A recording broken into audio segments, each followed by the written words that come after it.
unsa man mo magpuyo ko na ako sa mahugani.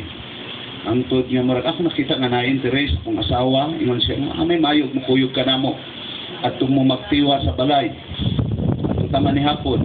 So ningon ang duha ka batanon, sige, manihapon mi dito at tuta magtiwas pagsiring. Hangtod nagsugod mi og mga alas 7, hangtod naghuman mi og mga alauna sa kabuntagon kadlaw. Manang doon na sila gisulti ng salabrat. Karon pa mi nakabati nining nga mensahe. Among nakita nga kini insakto, murag gusto na sila nga ilang hawasan, hawas na sila sa Baptist. Ngayon siya gusto sa nako nga akong asawa mahibalo na ini.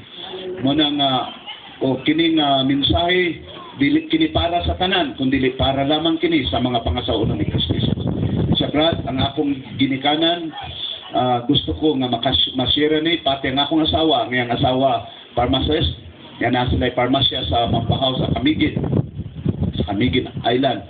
Muna nga hangtod nag-istorya siya nga usa di siya kasi tong tao nga hapit na untak yun sa mga Katoliko dito sa Mahinog sa Camiguin tungod kay doon na may flash flood na hitabo niya kato nga flash flood na hitabo siya gipasanginlan kay sila Katoliko man ang ilang balay at bang sa Katoliko niya wa na siya magsimba naa siya sa born again o niya pagkastulo ka simana gikan sa iyang pagdawat sa born again motong nag flash flood daghay na nga matay unya ang mga Katoliko ningon na ang nakaamong ang salot ni kining tawhana motong ang mga Katoliko nagdala na kay katyo na siya ang mga reliyoso ng mga tao maayo gani kay naay mga army nga mga born again siya nakuha unya mao nang naa siya sa butuan mo na ngayon siya brad nagtuo ko nga kini kabubuton sa Dios na manabot ko sa butuan nga makabati ko nini nga mensahe niya ako nakita nga niyang sincerity sa iyang kasing-kasing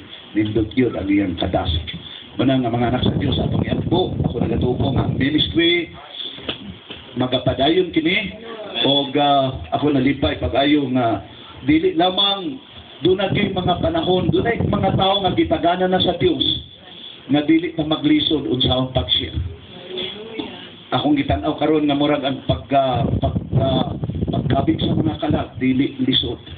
That's why ingon ang atong Ginoong Kristo, when I be lifted up on earth I will draw all men unto me. So ang himuon lang sa mga anak sa Dios atong ipataas ang atong Ginoong Kristo. Atong ipataas ang kamatuoran. Then He will do the rest. He will draw all men unto me. Muna nga ako nagapasalamat nga bisan pa atong itaas ang atong Ginoong Kristo, ang iyang kamatuoran, ug ako nagatuo ko nga naanay buhaton ang Dios. Muna nga diha sa Swakay, diha asa mo butang nga dapit Manggalianis ba sa Kabadbaran, bisan asa nga dapit ang inyo lang himuon iisa ang kamatuoran. And He will draw all men unto Him.